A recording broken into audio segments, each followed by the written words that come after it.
I'm Ritu Lalit and welcome to my channel on astrology, actually where astrology meets intuition and healing. It's called Psychiata.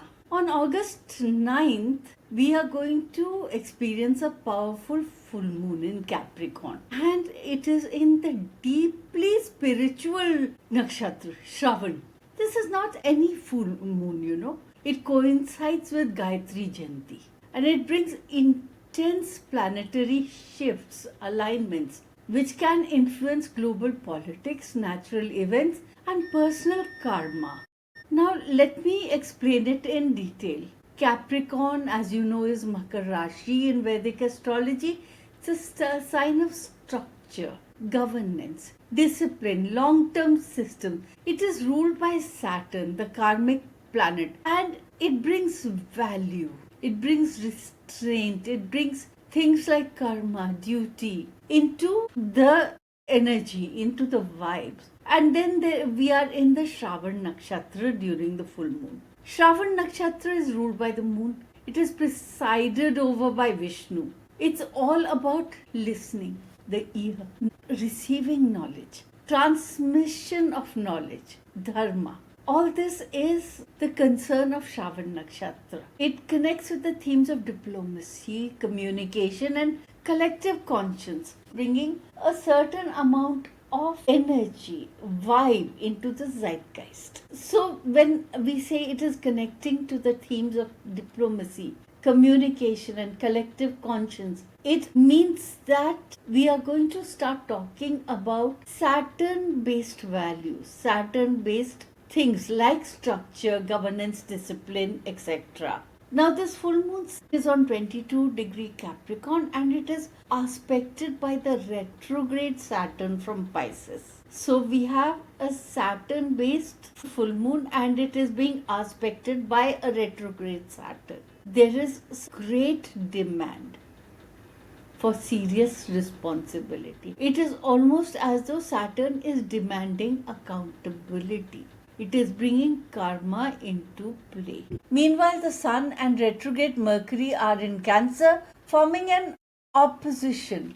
They are creating a tug of war between emotion and structure. By structure, I mean the people, the public, the private, and the state. Mars is in Libra. This is also in opposition of Saturn around August 8 and 9. A highly volatile energy, often bringing tension in politics, environmental upheaval. Capricorn is an earth element. It rules the earth, land, mountains, agriculture, infrastructure. In its milder forms, what it will do is it will incite debates and actions around things like environmental regulations, land reform, climate policies. Shravan is a water symbol. It brings to focus rivers, water conservation, and flooding. Countries in South Asia, coastal Europe, East Asia may face extreme rainfall, cloud bursts. We are already seeing it. There can also be maritime issues. Now, there is an opposition between Mars and Saturn. When there is an opposition between Mars and Saturn, I have always seen that it results in earthquakes, landslides, infrastructural challenges. So, earthquake prone zones like Himalayas, the Andes, the Pacific Rim may face environmental crisis. Regions like India, China, parts of Central Asia may see push in infrastructure or policy level decisions related to land, urban governance, and such like. This full moon is a karmic check for governments and leaders. With Saturn retrograde, institutions may undergo reforms. People may rise up, raise their voice, demand accountability. Shravan's nakshatra's theme is diplomacy. So, windows for negotiation,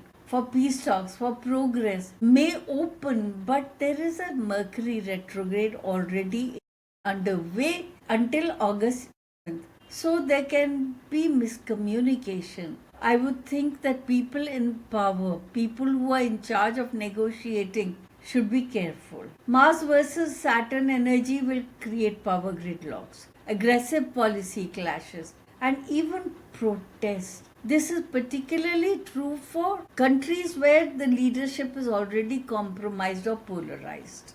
Rahu is in Aquarius, Ketu is in Leo. So what it does is it challenges leadership structures. It amplifies shifts, ideological shifts, technological shifts in governance. And when we come to economy, my friends, the economy is going to into a phase of roughness. And this is amplified by Capricorn and Saturn. They both push for fiscal responsibility, something that most countries are not willing to look into. Besides, Mercury retrograde is adding its own twist, and Jupiter and Venus in Gemini. This is going to ask for digital innovation and trade evolution, but the internet itself is going to see a lot of outages. I expect chaos. Now let's talk about certain countries that I am following very closely. India has a strong Capricorn influence. There are policy shifts around infrastructure, around spirituality also, especially on Gayatri Jayanti. China and Japan may face bureaucratic and structural reforms. USA and EU, likely there will be protests, particularly around health, economy, immigration, and even certain basic values like discrimination due to color, discrimination due to sexuality. Middle East may see some peace progress beginning, but there are a lot of conflicting alliances in the Middle East, and the peace process will not gain a lot of followers. Now let's talk about spiritual themes. Shravan is a nakshatra of listening to self, to others, to nature, to the divine. And Gayatri Jayanti adds another strong spiritual layer. It is a powerful time. Gayatri Jayanti will be the time when a little bit can go a very long way. So if you are willing to meditate, if you are willing to cleanse yourself, do a karmic cleansing, chant, this is the best day for it. Earmark 5 minutes in your schedule, or you can, if you have the desire, then 1 hour, and you will gain a lot of benefits. Saturn retrograde is going on, and it calls for patience and grounded spiritual effort. So start with the basic and build yourself up. Now is the right time to build a spiritual habit. So what would I suggest? I would suggest group meditation. Have you heard about the Maharishi effect? People collect together and go for a collective chant, a collective meditation. The effect is far more powerful than an individual on a solitary spiritual pursuit. This is the right time to use the Gayatri mantra. Practice some water rituals. Shravan is all about water. Now let's talk about the moon and rising signs. This full moon is most auspicious for Kanya Rashi, Virgo. It affects the fifth, it activates your 5th house, Virgo. Creativity, joy, children, higher learning. It's the ideal time to manifest love, creative projects, spiritual growth. And Jupiter and Venus support you and bless you. So Virgo, enjoy yourself. Taurus, this is also a very good time for you because this activates your 9th house. 9th house says dharma, luck, spiritual wisdom, perfect for travel plannings, for connecting with your gurus, with your mentors, and for spiritual practice. Excellent time to delve deep into study or perform rituals. Any ritual that you perform at this time will be highly effective.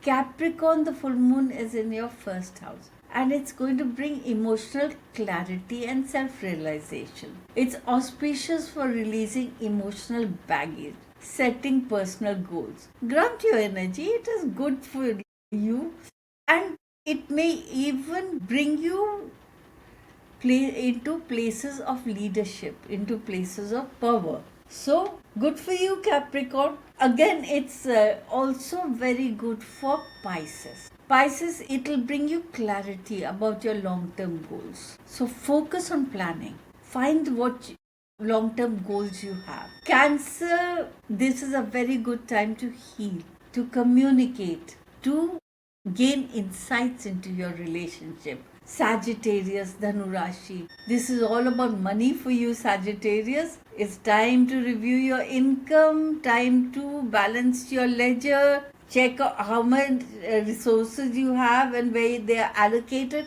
Time to gain financial clarity. The remedies and rituals for this full moon, I would say Gayatri Mantra, chanted 108 times for spiritual clarity and protection. Worship the moon, offer moon water or milk in a silver vessel. Again, you can do Chayadan for Saturn because Saturn is retrograde. Donate sesame, mustard oil, blankets. Mercury remedies will also be effective during this full moon. Offer green items. Chant Om Buddhaya Namah. Shravan rituals are very simple. Meditate near water. Listen to Vishnu Sahasranama or do a simple puja for Lord Vishnu. Light fast with fruit, milk can increase spiritual clarity. This full moon, remember, this full moon is a reminder that discipline, listening, spiritual alignment are our tools for navigating. Let Shravan guide your inner wisdom and let Gayatri Jayanti guide your inner light. If you found this video insightful, give it a thumbs up, share it with people who you think can benefit from it, and comment what is your moon sign and verbalize your intentions for the full moon. Subscribe to Psychiana for more Vedic astrology, guided meditation, and spiritual tools for empowered living. Until next time, shine brightly, spread the love, and may the stars guide your soul.